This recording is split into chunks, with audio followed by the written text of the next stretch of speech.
Hi hello guys, இந்த வீடியோவில் எதை பற்றி பார்க்க போகிறோம் அப்படின்னு சொல்லி பார்த்தீங்கன்னா, அதாவது லேட்டஸ்ட்டாக செப்டம்பர் 6ஆம் தேதி வந்து பார்த்தீங்கன்னா கொலம்போல தேவா சார் அவருடைய லைவ் கான்சர்ட் நடந்திருக்குங்க. இதுல நம்ம எல்லாரும் எதிர்பார்த்துட்டு இருக்கக்கூடிய சபேஷன் சொல்லக்கூடிய அந்த நபர் இங்க எங்க இருந்திருக்காரு அப்படின்றதுக்கான பின்னணி தாங்க இந்த வீடியோல பார்க்க போறோம். நம்ம சேனல்ல ஃபர்ஸ்ட் டைம் பாக்குற பர்சன் நீங்க மறக்காம நம்ம சேனலை சப்ஸ்கிரைப் பண்ணிக்கோங்க. அப்பதான் நான் அடுத்த போடுற வீடியோக்கான நோட்டிபிகேஷன்ஸ் அண்ட் பாப்அப்ஸ் வந்து கண்டினியூஸா கிடைச்சிக்கிட்டே இருக்கும். அது மட்டும் இல்லாம இந்த வீடியோ பத்தி உங்களுக்கான கருத்துக்கள் ஏதாச்சும் இருந்துச்சுன்னா தாராளமா நீங்க கமெண்ட் பாக்ஸ்லயும் மென்ஷன் பண்ணுங்க. ஸோ ரீசெண்டா ஜீ தமிழ்ல நடந்துட்டு இருக்கக்கூடிய சரிகமப்பா அப்படின்னு சொல்லக்கூடிய சிங்கிங் காம்படிஷன், அதாவது சீசன் 5 சீனியருக்கான லெவல் வந்து பாத்தீங்கன்னா ரொம்பவே பிரம்மாண்டமா சூப்பரா நடந்துட்டு இருக்கு அப்படின்னு சொல்லலாம். ஸோ இது ரொம்ப ஸ்பெஷலிஸ்டா சொல்லக்கூடிய பர்சன் அப்படின்னு சொல்லி பாத்தீங்கன்னா ஒரு 3-4 பேரை வந்து தாராளமா சொல்லலாம். அதாவது சபேஷன், சுஷாந்திகா, அது மட்டும் இல்லாம அறிவழகன், செந்தமிழன் அப்படின்னு சொல்லிட்டு ஒரு லிஸ்ட் ஆஃப் பர்சன் இருக்காங்க. ஸோ இவங்களுக்கு கிடைச்சிருக்கக்கூடிய ஒரு வாய்ப்பு பாத்தீங்கன்னா ஒவ்வொரு வாரமும் ஒருத்தருக்கு கிடைச்சிருக்கு அப்படின்னு சொல்லலாம்.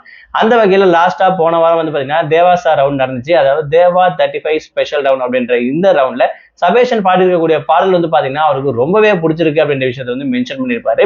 அது மட்டும் இல்லாம என்னுடைய கான்செப்ட்ல வந்து பாத்தீங்கன்னா இவருக்கு வந்து நான் வாய்ப்பு தரேன் அப்படின்ற விஷயத்தை வந்து மென்ஷன் பண்ணியிருப்பாரு. 2 பிளேஸ் வந்து சொல்லியிருப்பாரு. ஒன்னு வந்து பாத்தீங்கன்னா செப்டம்பர் 6ஆம் தேதி நடக்க போகுது, அது இல்லைன்னா அடுத்தது டிசம்பர் 5ஆம் தேதி நடக்க போகுது அந்த விஷயத்த மென்ஷன் பண்ணியிருப்பாரு. அவர் சொன்ன மாதிரி ஒரு விஷயத்த பண்ணியிருக்காரு அப்படின்னு சொல்லலாம். அதாவது செப்டம்பர் 6ஆம் தேதி நடக்க போற கான்செப்ட்ல வர முடியுமா அப்படின்ற விஷயத்த நான் ஆல்ரெடி டீம் கிட்ட கேட்டிருக்கேன். ஸோ டீம் வந்து முடியாத மாதிரி வந்து சொல்லியிருக்காங்க அப்படின்னு சொன்னதுக்கு ஸ்ரீனிவாசன் சார் என்ன சொல்லியிருக்காருன்னா, அதெல்லாம் ஒண்ணும் இல்லை, நான் பேசிக்கலாம், அந்த மாதிரி வாய்ப்பு கிடைச்சுன்னா ஸோ தாராளமா வந்து இவர் வந்து அமைச்சிக்கலாம், நாங்க பர்மிஷன் தரோம் அப்படின்ற விஷயத்தை பாத்தீங்கன்னா ஸ்ரீனிவாசன் சார் சப்போர்ட்டா கொடுத்துருப்பாரு அப்படின்னு சொல்லலாம்.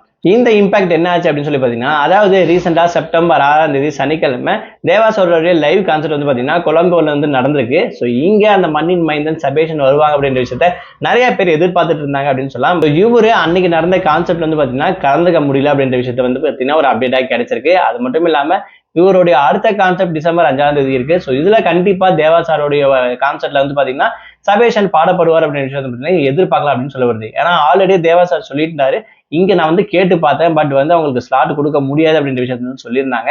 ஸோ அதுக்கப்புறம் ஸ்ரீனிவாசன் சப்போர்ட் பண்ணியிருப்பார் அப்படின்னு நினைக்கிறேன். ஸோ அது பேக்ரவுண்ட்ல நடக்கக்கூடிய ஒரு சில ப்ராசஸ் வந்து பாத்தீங்கன்னா மேபி டே டு டைமும் செட் ஆகாம இருந்திருக்கும்னு நினைக்கிறேன். ஸோ அதனால தான் இப்போ ரீசெண்டா நடந்த லைவ் கான்செப்ட்ல, அதாவது தேவாசா லைவ் கான்செப்ட்ல சபேஷன் பாட கிடையாது. பட் கண்டிப்பா டிசம்பர் 5ஆம் தேதி இவர் பாடுவார் என்ற விஷயம் மட்டும் உறுதியா தெரியுது. ஏன்னா தேவா சார் அந்த அளவுக்கு சப்போர்ட்டா ஸ்ட்ராங்கா சொல்லிட்டு போயிருக்காரு.